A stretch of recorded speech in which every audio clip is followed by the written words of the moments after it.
we're up to Amarav.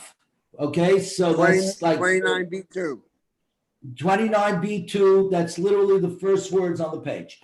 So now we're going into a new sugya, a new topic of taruvos, which is another way of saying taruvos is mixtures. We've touched on this before. Permitted stuff with forbidden stuff, and they get mixed together. Now, there's a rule, and Jerry can really talk about this because this is a big deal in the food business.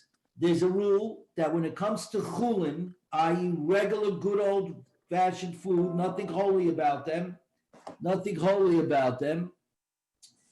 their rule is 60-1. Chulin is nullified, or mevatel in Hebrew, is nullified by the rule of 60-1.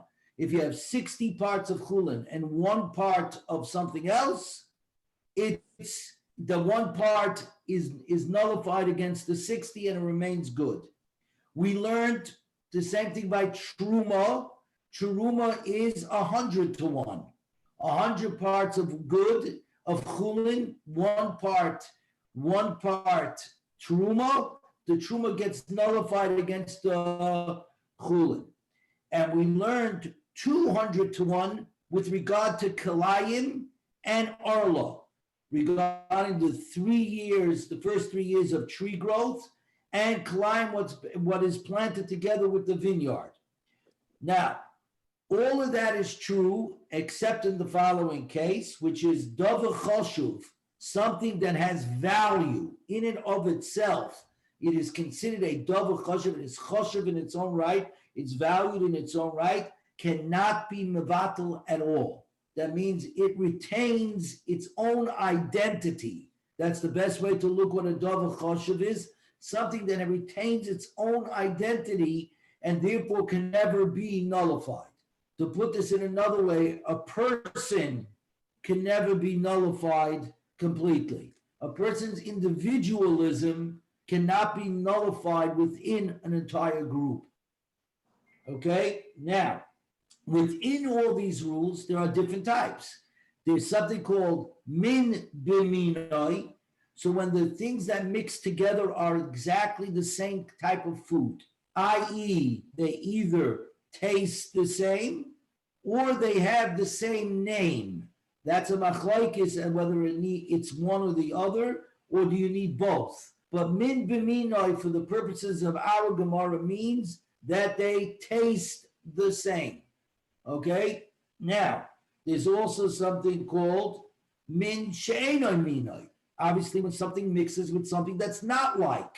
It's not like, it's like to unlike. And that has different rules, because then obviously when it's like to unlike, the two pieces remain sort of distinct. So they have different rules.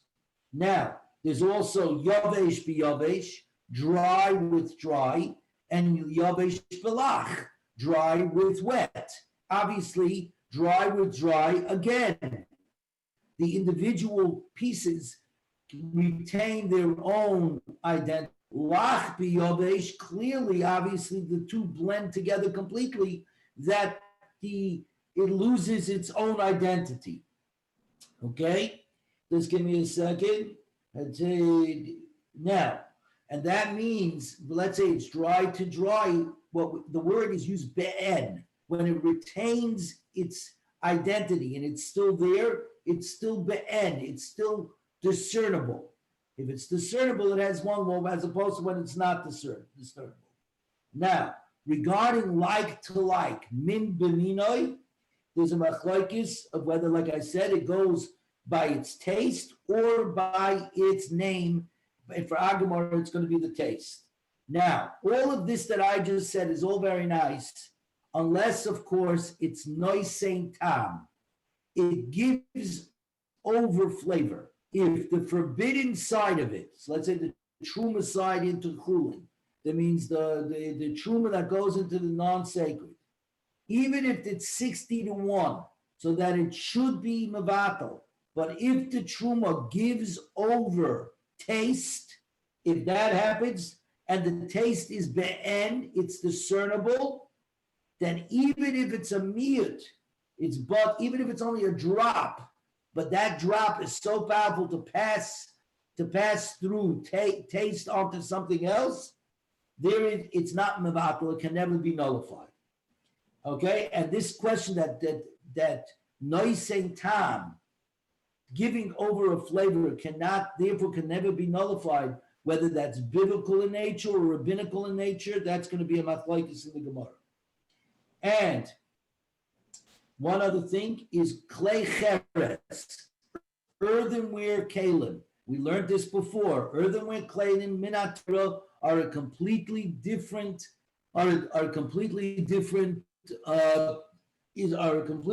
situation, and that cannot be mitaher minat Torah. Minat Torah that cannot be mitaher. Now we're ready to begin the Gemara. Okay, haven't begun. Now you can see why we stopped here yesterday. Here we go. Amarav, chometz bizmana, chometz that got misarev, that got mixed up with permitted food during its time, meaning during Pesach. So chometz got mixed up with other foods that were kosher to Pesach. Bein b'minoi, whether it's min b'minoi, the chometz and the permitted food are the same kind of thing. It's the same kind of thing. It was crackers, chometz stick of crackers versus the Pesach stick of crackers. Bein shaloi b'minoi, or whether it got mixed up in food that's not of its kind, min she'enoi minoi. The answer is osir. The chometz is not nullified, and the entire mixture is therefore forbidden. Even if the chometz is a much smaller piece of the puzzle, and in the normal scheme of things, it would be nullified. It would be nullified against the amount of the permitted, not on Pesach, because clearly chometz on Pesach is a huge deal. It's a double chashuv. It does not lose its own individual. It doesn't lose its name, its individuality. Shaloi bizmanoi. If we're now talking about after Pesach, so we're talking about chometz she'over alav haPesach, chometz that passed through Pesach, and obviously it wasn't nullified, it wasn't burnt, it wasn't sold, the whole nine yards like we talked yesterday. So again, we don't have to keep explaining that. Chometz she'over alav haPesach, plus chometz that went over Pesach. Then now after Pesach, it went ahead and got mixed up in regular non-chometz stick or regular food, with permitted food, which is regular chometz or non-chometz stick of food after Pesach. So says the Gemara, biminoi is osir. If it got mixed up in like to like, min biminoi, it's osir. The chometz is not nullified, and the other mixture becomes entirely no good.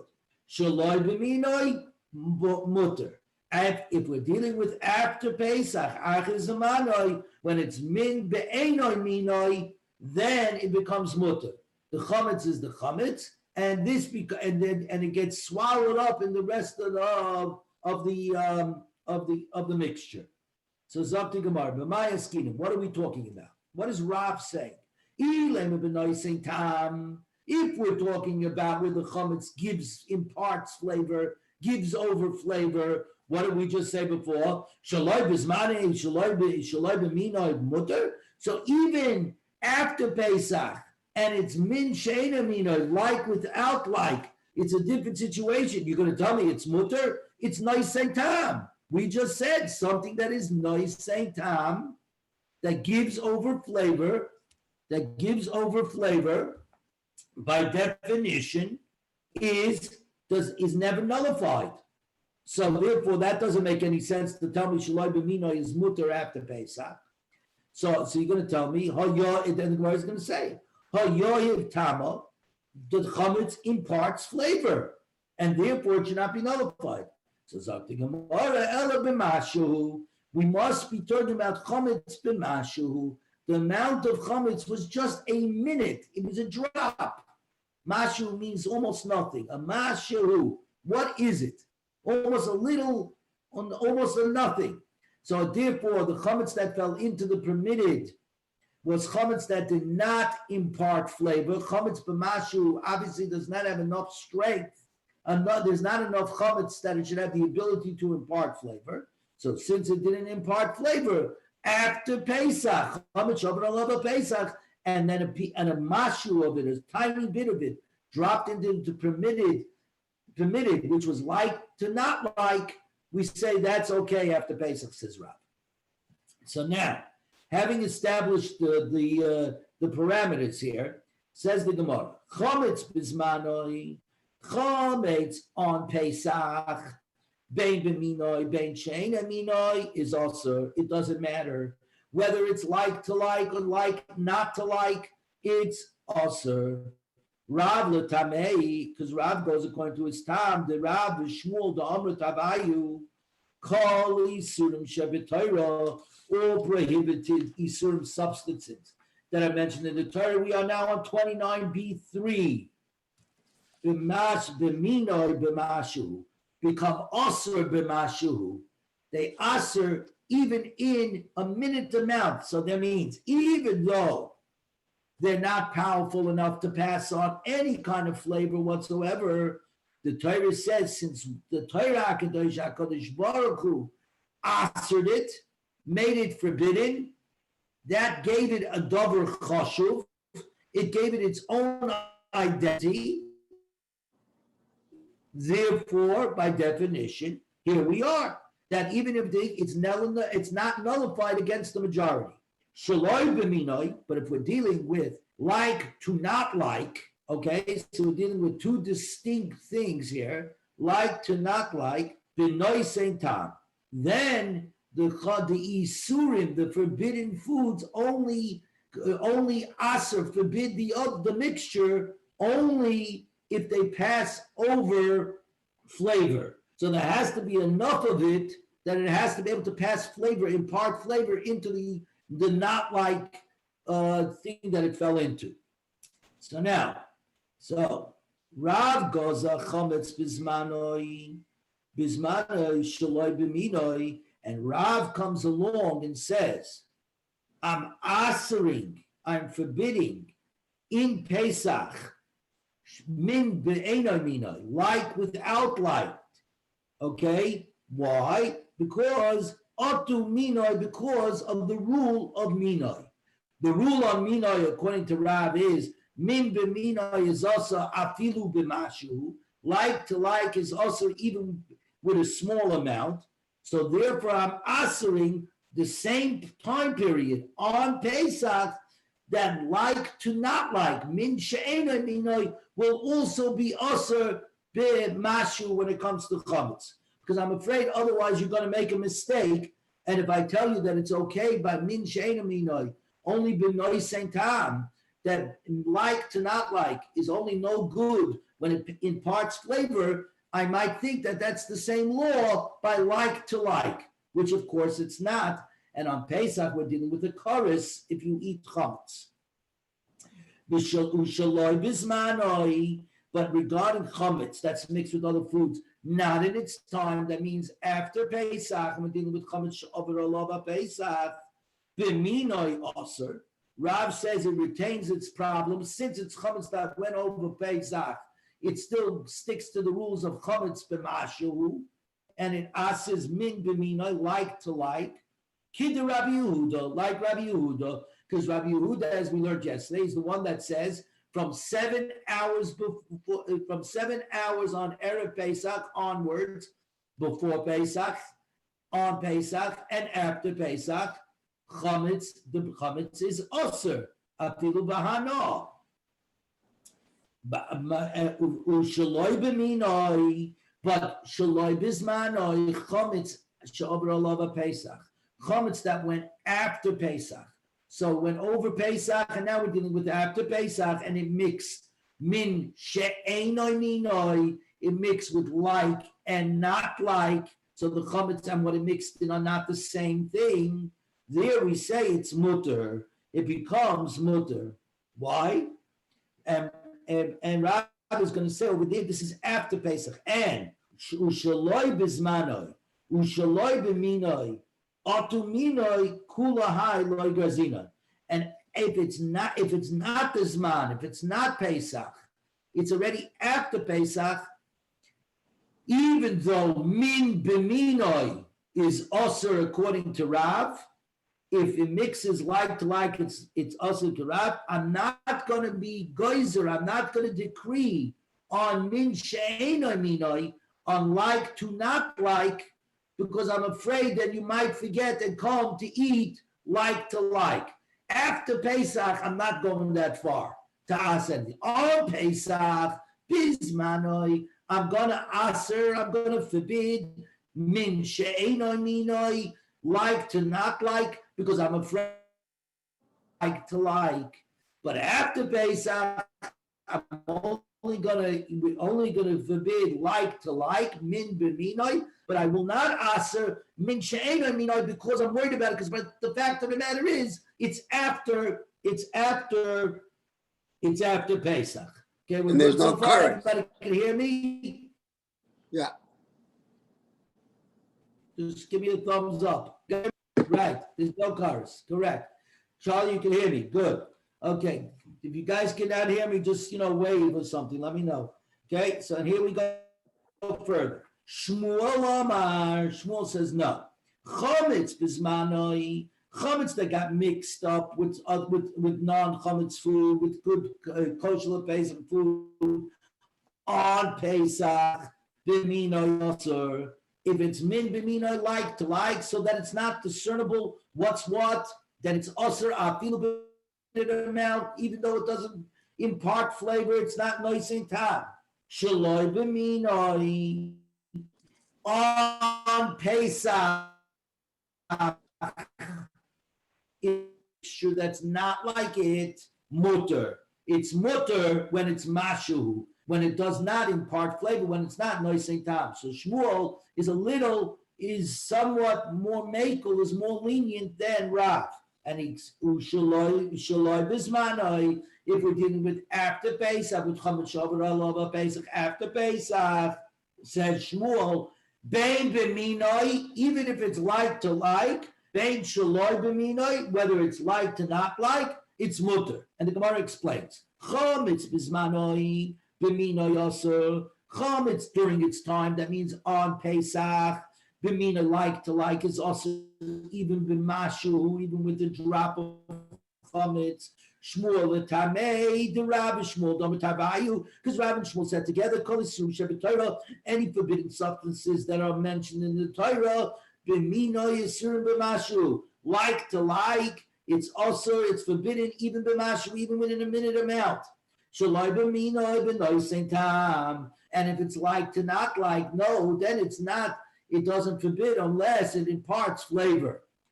So Shmuel wrote chametz on Pesach, which is aser, and it falls into like to like. It fell into a mixture that's min b'minoi. It's also afilu b'mashu. Shaloi b'minoi. So now on Pesach, if the chametz should fall into something that's not like it, atu minoi loy gozar. But unlike Rav, Shmuel says, I'm not going to worry about it. People are not going to make this mistake. They understand when chametz falls into something, crackers fall into crackers. Everybody understands. I can't tell the difference between them. Even on a minute amount, chametz b'mashu is also. But if the crackers should fall into, let's say, oatmeal, or not oatmeal, well, something, potatoes should fall into potatoes on Pesach, and the potatoes so overwhelmed the chametz, because the chametz is only a drop, and the chametz doesn't impart, the crackers impart no flavor to the potatoes, says Shmuel, I'm not worrying about it here, we're not worrying about it. And therefore, if he doesn't worry about min she'ena minoi on Pesach, then definitely shaloi bismanoi, when it's after Pesach, when it's Chamesh Omer Olava Pesach, after Pesach, ben b'minyan, ben shaloi b'minyan mutter, whether it's this like to like or not like to like, crackers to crackers or crackers to the potatoes, it's all allowed. Why? Ki Rabbi Shimon, because Rabbi Shimon holds that chametz is only osir on Pesach. Before Pesach and after Pesach, Minat Torah, there is no isser, nothing forbidden whatsoever, like we learned yesterday. Now a third opinion. Rabbi Yochanan Amar, Rabbi Yochanan says, chametz bismanoi, chametz that got mixed up with other foods, with kosher and Pesach foods on Pesach, bein b'minoi, bein shaloi b'minoi, whether it's like to like, whether it's like to not like, osur b'noi same time. It's only osur if there's enough chametz to impart flavor. So he's even more lenient than Shmuel, because Shmuel said, b'min I like to like, on Pesach is also b'mashu. He's saying, no, there is no such thing as chametz b'mashu. There's no such thing as anything b'mashu, giving any problems to a mixture, unless it has enough there to impart flavor to be nice and top. Shalom bismanoi, and therefore Rabbi Yochanan says, after Pesach, Pesach. After Pesach, bein b'minyan, bein shaloi b'minyan, whether it's like to like or like not to like, mutter. It's completely allowed. It's completely allowed. After Pesach, as long as it's not nois and tam, we're good, right? It's good. We're not getting it. And the Gemara explains, we are now on 29b4. 29b4. Chametz bismanoi, bein b'minoi, bein shaloi b'minoi, b'noisei tam. Chametz on Pesach, whether it's like to like or not like to like, crackers to crackers or crackers to potatoes, b'noisei tam, cause trouble if they impart flavor, then they can forbid the entire mixture. Rabbi Yochanan l'tamei, the Rabbi Yochanan b'reish lakish d'amratolisum shebetayra, all the forbidden substances that are mentioned in the Torah, bein b'minyan, bein shaloi b'minyan, whether it's like to like, whether it's like to not like, b'noisei tam. The Torah is saying that it only asers, it only forbids the entire mixture that it fell into, that it got mixed up to, only if it imparts flavor. There's no such thing in our Torah as mashu, as a minute amount asering anything. And therefore, shaloi bismanoi, obviously is even more makel. If it's after Pesach, ben b'mina ben shaloi b'minoi mutarin, kidur Rab Shimon, then he's definitely mutar like Rab Shimon, because Rab Shimon says anyways, before Pesach and after Pesach, there's no isur chametz whatsoever, like we learned yesterday. Okay, we are now on Daf Lamed, Daf 30A1. We are on the Daf. Okay, everybody with me so far? So, okay, wave me off if we got issues. So, Amar Rava says, and this is important, Hilchasa, therefore the halacha is as follows. And this is the halacha l'maisa. This is the way we hold as of today. Chametz bismanoi, chametz on Pesach, that got mixed up with kosher Pesach chametz, bein b'minoi, bein shaloi b'minoi, whether it's like to like, crackers to crackers, or shaloi b'minoi, like to unlike, crackers to potatoes, osur b'mashu kirav. We hold that chametz is osur b'mashu. On Pesach, chametz is osur b'mashu. Shaloi bismanoi, if chametz gets mixed up with non-chametz after Pesach. So in other words, it's chametz shavar olava Pesach, and it's after Pesach. Bein b'minoi, bein shaloi b'minoi, whether it's like to like or not like to like. Mutter ki Rab Shimon, it becomes mutter like Rab Shimon, because like Rab Shimon holds that there is no isur chametz before and after Pesach. So right, the Gemara, mi amar Rava, did Rava really say this? That we paskin like Rab Shimon, that chametz shavar olava Pesach, that chametz that went over Pesach, we paskin like Rab Shimon that there's no isur and you're allowed to.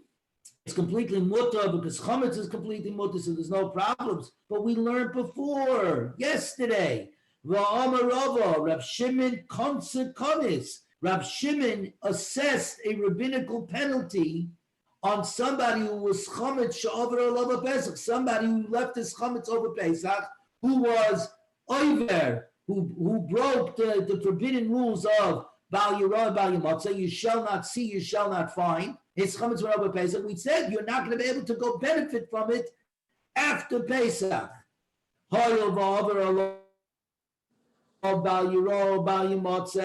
Because the owner transgressed the isurim of it shall not be seen, it shall not be found. So we made a rabbinical penalty that those foods shall not be used. That chametz is also forever. So how could you say over here, bein min b'minoi bein she'ein bein min she'ein minoi is mutter according to Rav Shimon. Rav Shimon himself says it's also chametz shavar olav Pesach.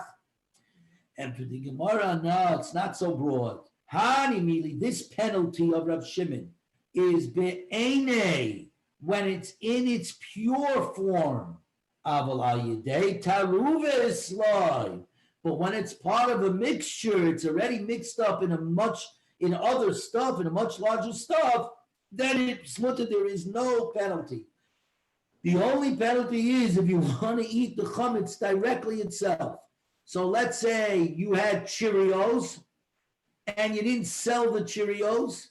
You kept it around on your countertop, and you were over by matzah. The Cheerios would not be allowed to be eaten on after Pesach.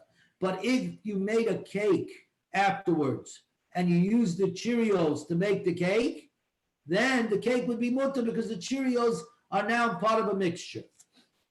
And says the Gemara, "V'oz the Rava l'tamei," and Rava goes according to his time. The Omer Rava ki avi bi Rav Nachman, when we were learning in the yeshiva of Rav Nachman, ki hayu nofik shibi yemei de Pischa, when the 7 days of Pesach finished, Amrullah, and he would tell us, Piku uzevinu chamira v'nei chela, go and buy the leaven, the chametz of the Gentile soldiers. So there you go. Their chametz was over Pesach. There it says we're not concerned. We are not concerned. Now we finish this. Remember what I said before regarding about earthenware kelim, earthenware pots and ovens. The thing with them is it's very hard because things get boileya. Remember, they end up in the walls of the oven and the pots. Remember, they get pulled into them. They get pulled into the sides of the walls. So here's the situation, and this is a situation that's Bizman Hazeh, today's world. What do we do with our kalim? See, today, Baruch Hashem, we're all pretty much wealthy enough that we have 2 sets of dishes. But I can remember, and certainly those who are a little older than I'm the generation after the war, that my parents at the beginning did not have a separate set of dishes. So the question was, what did they do before Pesach so that they should be able to have dishes on Pesach? This is this Gemara right here. Amar Rav, Kedeiros b'Pesach yishavru. Earthenware pots, okay, clay pots used for chametz throughout the year must be broken when it comes to Pesach, because the chametz flavors that they contain, that the chametz sticker flavors that have been baked, as it were, into their walls. Just give me a second over there. I just want to take a look. I wrote some stuff here on the side that I thought it was in. In other words, these dishes were used before Pesach, and therefore the chametz was noising tam, imparted flavor l'kaisli akadera to the walls of the kedera, the oven or the pot, right? And therefore Rav says that therefore, since it imparts flavor into the pot, listen to this, that means now you have in this pot is chametz And if you keep it over Pesach, it's chametz she'over olav Pesach. It's chametz that was kept over Pesach. So that means after Pesach, if I want to use this pot or oven, it turns out I'm using chametz that went over Pesach. I don't see the chametz. He said, no, when it comes to earthenware pots, we know that it imparts flavor into its walls. So even if you're going to say, I'm not going to use it on Pesach, I'll use it again after Pesach. He says you can't do that because Rav holds chametz she'over olav haPesach is osir afilu b'mashu after Pesach, and obviously chametz that's embedded into the walls of the walls of the oven or the kedera, the pot, obviously impart very little. In fact, there's even a better question because there's a rule that's called noising tam lefegam. When we talk about noising tam, imparting flavors, it's because it's a benefit to the food that's going there. So that's problematic. What about noising tam lefegam, that imparts food to its detriment? Because obviously things that were in a pot that had over the year flavor that was imparted into its walls, which it's earthenware, so it can't get out minat Torah. But let's be honest, it gets putrid after a while, the stuff that's in there. So after Pesach, whatever flavor it's imparting is putrid, which means that it should not ask for anything. Rav holds, I don't care. If it's nice Saint Tam, even if it's for a detriment, it's still no good. It causes major problems. We don't hold like Rav. We hold like Rav Shimon. That's true. But right now we said, Omar Okay, Rav. I got it. You're right. The Gemara is starting off. That's why I'm making this whole thing here. Omar Rav, you're right. Charlie's making the point that this is all theoretical because we don't hold like this. The reality is, as we've always said, and it's important to note, the Gemara is not the Shulchan Aruch. We don't ask it from the Gemara. The Gemara is the arguments of which we then build our arguments, and that's what we said. What's our name? We are the Bnei Yisrael. What does the name Yisrael mean? And Yaakov wrestled with God and man, and he prevailed. This is us wrestling. It's called the Mechemes HaTorah, the War of Torah. That's what it is. But if you're learning and you're not arguing with each other, you're not learning. Okay? Because that's how you get to the truth. It's a very Jewish way of thinking, but that's the way we sharpen our minds and it gets implanted into our souls. So, Amar Rav, back to the Gemara. Now we got this. Kedera b'Pesach yishmeru. An earthenware kedera. Okay, kedera again is a pot. Because it imparts flavors, it's nice and time from its walls. Yishmeru, it has to be destroyed because the chametz she'over olav Pesach is now in its walls, which is also afilu b'mashu according to Rav. And therefore, after Pesach, there's no way I can use it. Okay? And make sure everybody can hear me because I just got a note my internet is unstable, so just let me know. Why does it have to be broken? Let's keep it till after Pesach. Brilliant. And we'll use it for something that's not like it. So in other words, if let's say I cook bread in it, I'll use it to cook eggs. What does Rav hold? Rav holds by min she'enoi b'noi that it's only also b'noi Saint Tam. We're real noisei tam, not b'mashu, not from the walls. So why do I have to break it? Let me just use it. I'll use it for something else than what I was using it beforehand. And the oven should still be good. The container should still be good. Says the Gemara, Gezerah, Rav made a Gezerah that such a pot should not be used. Dilma also lemevu b'minoi. You're right. In and of itself, you could use it, but you might come to then use it b'minoi. You'll go back to cooking bread in it. Shmuel says, Lo yishmaru. You do not have to break it. Avol mishilahu la'achazmana. Keep it on the side until after Pesach. Obviously, don't use it on Pesach. Put this pot on the side for Pesach. Va'ovid bohu bein b'minoi bein shaloi b'minoi. And you can use it whether with chametz, with its like with crackers or with potatoes. It doesn't matter. Min b'minoi min sheni minoi. Because Shmuel holds like Rabbi Shimon that there's no isser. Va'oz the Shmuel l'tamei. Listen to this. The other Shmuel nanu mizabnei megandei rush.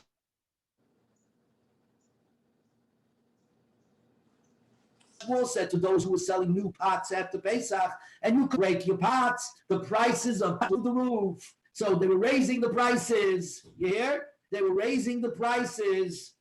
He said to them, go ahead and set your prices to the true value. Lower your prices. The Eloi. And if you don't,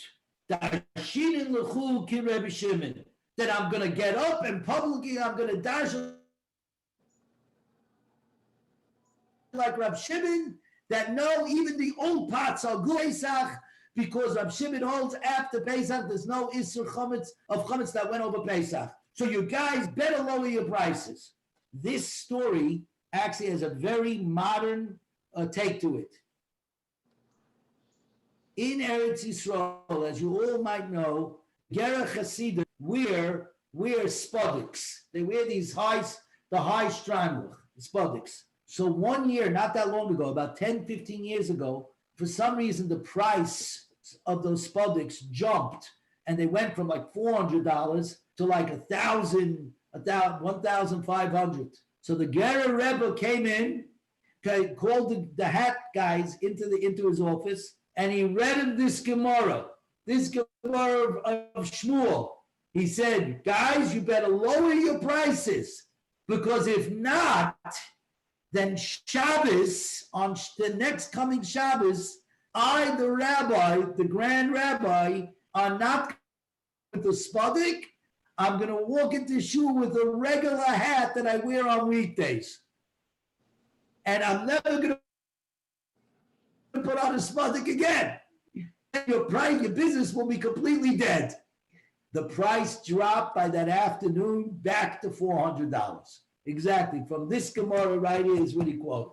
Anyway, so says the Gemara Vaito, V'lidroish lahu, but if the prices, even if the prices were not inflated, Shmuel should get up and say, Shmuel could have Shimon spirulay, because Shmuel indeed holds like Reb Shimon. So why didn't he get up and give a drasha and say the halacha is like Reb Shimon? You don't have to buy new pots. The answer is because Asra the Rav Havi, he happened to have been in Surah in the neighborhood, in the jurisdiction of Rav. There were two jurisdictions. Shmuel was in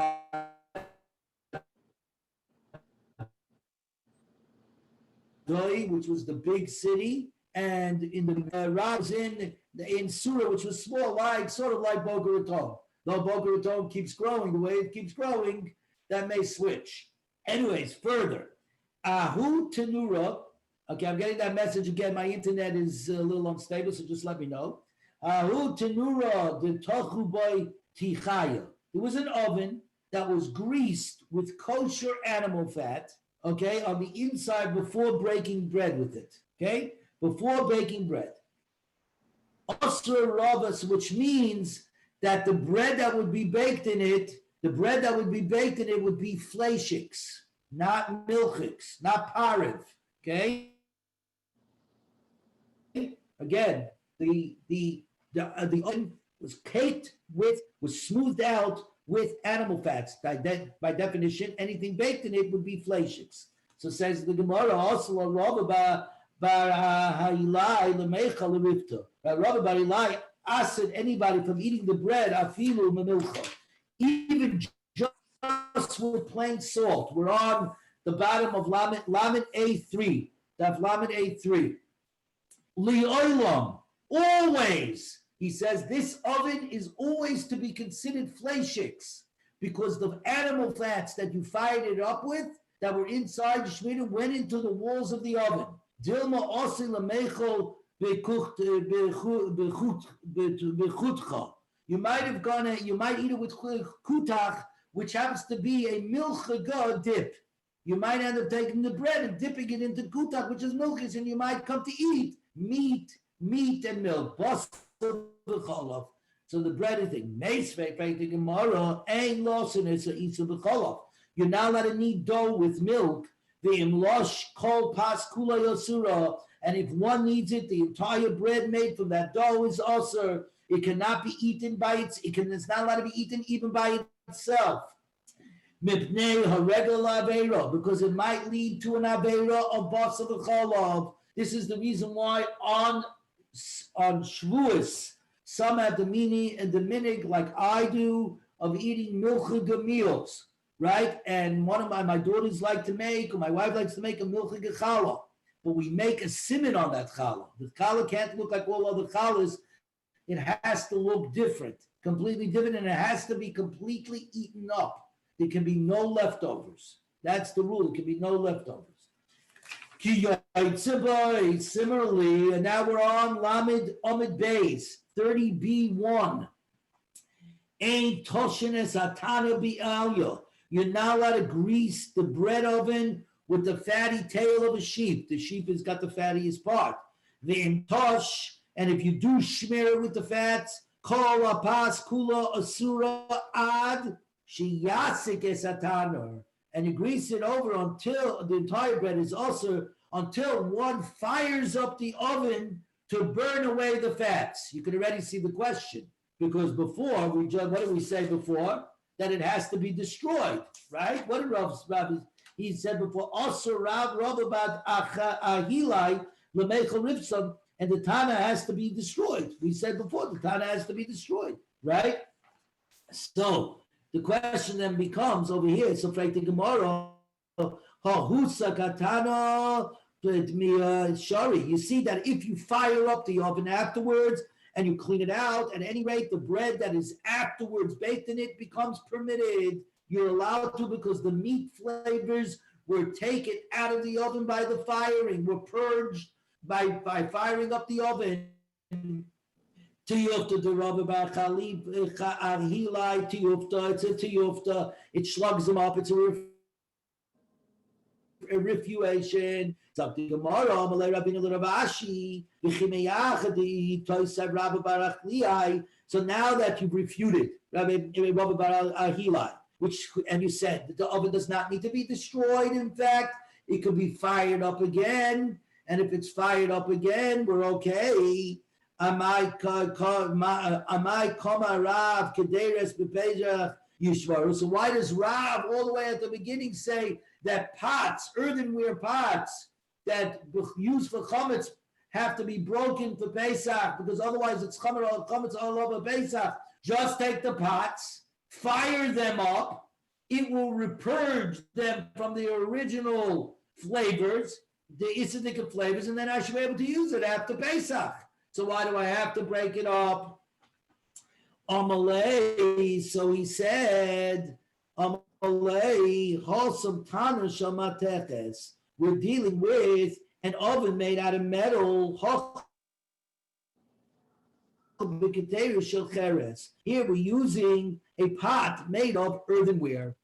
And therefore that makes sense. Metal can be burnt out. The stuff are not imparted into the walls so deeply.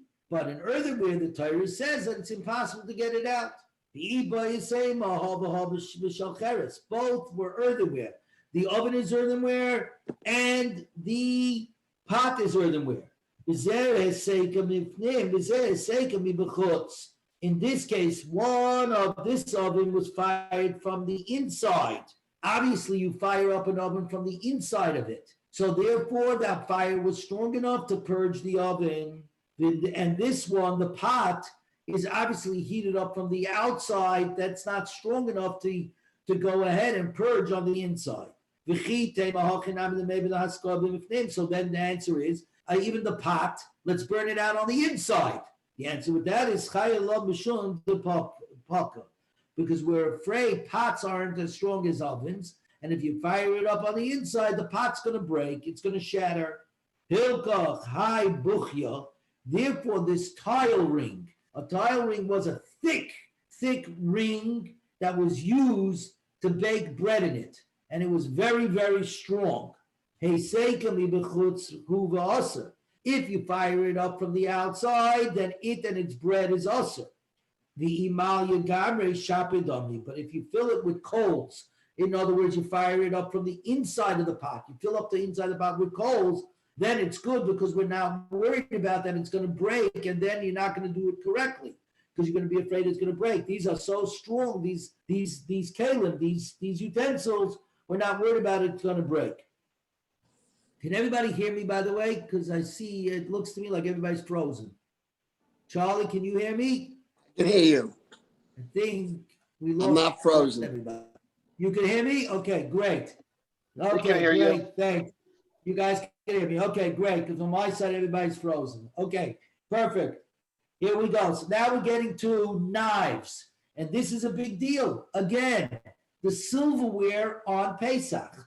Amalei Ravina L'Ravashi, Hani Sakine, V'Pischa Hechi Ovidle. Those knives that are used for chametz all year long, what do I do with them on Pesach? Amalei, so Ravashi said to him, Lididi Chodeta Kagadinan. I buy new ones. I have a whole set of new knives for Pesach.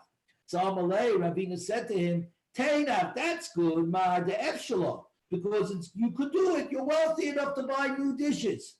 The loyev shalei mai, and if you're not financially possible, you don't have the money to buy new dishes, what's the story? So you learn two things over here. If you're financially capable, buy new dishes. You don't be cheap just because there's a way out of using the other dishes. Buy new dishes. But if you can't buy new dishes, what do? Amalei says, Anan kain chadadata kaminin. I didn't mean that I buy new dishes. I meant that I make my knives like new. I purge the knives so that they all the stuff that's in the knives came out, and therefore they're completely usable on Pesach. What do? Kaitayu betino ufrazayu benuro. I first wrap the handle in clay, and then I place the iron blades in fire. And then and then I remove the clay and I immerse the handles in hot water, in boiling water. And that's what we do today. Why the difference is? Because we have a din that says, and we're about to get it, the way it was imparted into the wall is the same way that it comes out of the wall. The same way that it was imparted is the same way that it's released from the wall. So if it went in with fire, it's got to come out with fire. If it was with water, with hot water, it comes out with water. Okay, we're now on 30b2. 30b2. The hilchasa, the halacha is lamaisa, it doesn't need it. Knives do not need fire at all. Both the handle and the iron knife itself and the blade are purged with boiling water, which is what we do. In the first keli, what does that mean, clay rishon? It means the keli that you boil up the water in, the pot that you boil up the water in, that's the pot you should use. Don't pour that water into a second pot, because then you're making a keli sheni, which is making it not as hot, which is sort of what we do with coffees and all that else on Shabbos. But here we want you to use the hottest water. Eitz poror, a spoon that's used for mixing, a wooden spoon used for mixing chametz. Migule beruschen, one can clean it out for Pesach, purging it with hot water. The keli rishon, in a primary keli, in the keli that was used to boil the water. Kisava, because Rav Huna ber Yeshua holds kiboloi kach poltoi, that the manner that it absorbs is the manner that it gets expelled. So they ask, Hani moni dekoni, these glazed vessels. In other words, you have an earthenware keli, like we have the clay pots that we have, what do you call for coffee? which are glazed with sort of like a glass glaze. So the glaze is around it, which means that what's boileya doesn't actually go into the walls per se, they go into the glaze. Can I clean them up for Pesach? So he answers, green vessels, if you think about ancient vessels, they were right, a lot of them were green, right? And we're going to see why. Those are definitely usher. They're green because they are made out of clay with a lot of aluminum.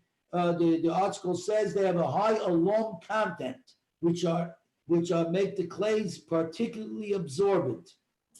So they're particularly absorbent. It's impossible to get them out. What do I say? What's the law with black or white clay, which is not as absorbent?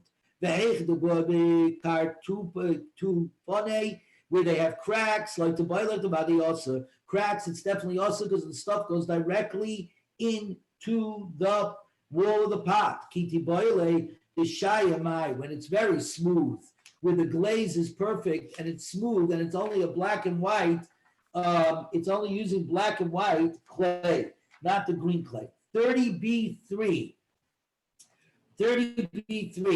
Amalei, he said, my Rameh said to the questioner, Chazina Leruda Midaisi. I saw that even these glazed cups, they sweat. You can see it on the outside of the cup that it's sweating, which means that even with the glaze, it gets into the walls. Because otherwise, how did the sweat get to the outside of the cup? Alma Balevi Suri. We see that it does absorb, and therefore it's usher. And the Torah was clear, testified regarding earthenware vessels, that it never leaves its walls effectively. There's no effective way for it to get rid of the stuff that was belay into it. So, why are clay cheres different than ma'ishanol Indian yayin nesach? What's the difference in yayin nesach? What is yayin nesach? Yayin nesach is libation wine that the goyim used to use for avodah zarah.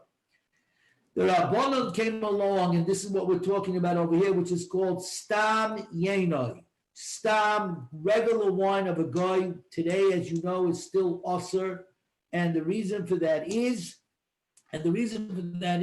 just a gezerah, that you might come to use wine of an adulterer. Okay? But, so we are talking about over here, stam yenoi midrabanan. Wine that's of a guy that's usher only midrabanan.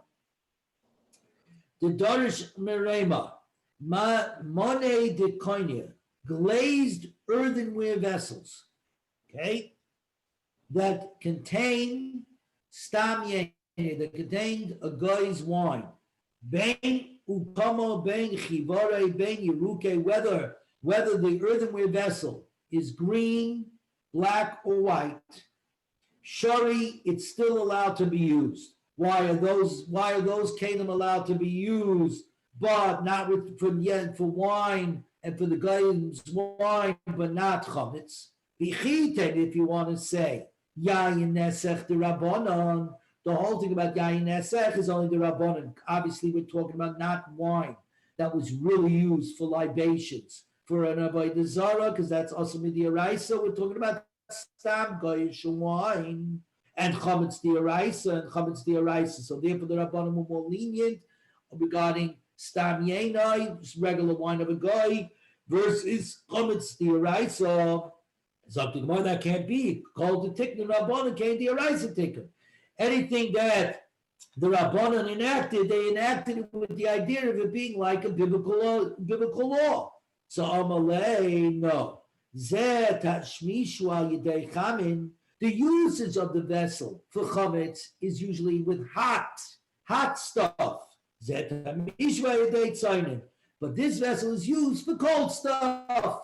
So cold stuff, you can't drink the wine, but you can wash it off and use it for something else. This, by the way, is how we go ahead when the guys go on a date with a girl and they go to the city or wherever, and they take a Coke or anything else, and they take a glass from there, it's not a problem because the glasses are used for cold, not for hot. Zakti Gemara, Amar Rav bar Abba, Amar Rav Chia, Amar Rav Ashi, Amar Shmuel. Kol kelim shenishtatzu behem chametz b'tzainin. All kelim that we use for chametz throughout the year while it's cold, mishtamish behem matzah. You can use it for matzah on Pesach because you can wash it off because it was cold and it's not a problem. Chutz min beisar. The exception for that is if the keli was used as a holder of sourdough, of leaven, of yeast, and all other stuff that obviously becomes chametz. That can't be used even if it was just used for cold the whole year. Because its fermentation is very strong. Obviously, yeast is extremely, creates fermentation quickly, and sourdough certainly does. It's the same idea. And that gets into the walls because of the intenseness. Amar Rav Ashi, ubeis charoises kebeis sa'or shechamitza kosher domi, and a sharp condiment holder. So in other words, you have a keli that's used to hold vinegar. That's probably used to hold radishes. It's used to hold mustard. That's like a sourdough holder where the fermentation is intense. Okay? Amarova, and again, we're talking about obviously chametz. Amarova, that was used for chametz a whole year. Amarova, hi agone de mechayza. In the city of Mechayza, they had these huge, long kneading throws. So the women would all come and they would knead together in these, not in these small pots, in these huge, huge containers. Since they were constantly used the whole year to knead the sourdough in them, and people, not only did they use it, they kept the sourdough in there. It was not just used to knead, it was also used as storage, very similar to pizza places, right? They make the dough and then they keep them in those little round containers. So they keep them there. The base, the holder, and the formation is intense. So pray to Gemara Pshita. Obviously, that's exactly what they are. They're using it for sourdough. What was your Hava Amina that they should be allowed to use it on Pesach? And the Gemara, the same I might have thought. Since we're now on 30b4, and now obviously we're getting to the end, since the mechuzah were very wide, the dishes, these thrones that they were using, were very big vessels. The ear circulation gets into it, and so the ear doesn't allow it to be balea, to impart too deeply into the walls of the chametz flavors into the walls throughout the year. Kamash Mallah, the Rav said, no, that's not, even though it's beer and that's possible, the fact is it looks too much like a besar, like a regular keli that's used for sourdough, and memela, it cannot be used on Pesach. Okay, we got to the end of the daf.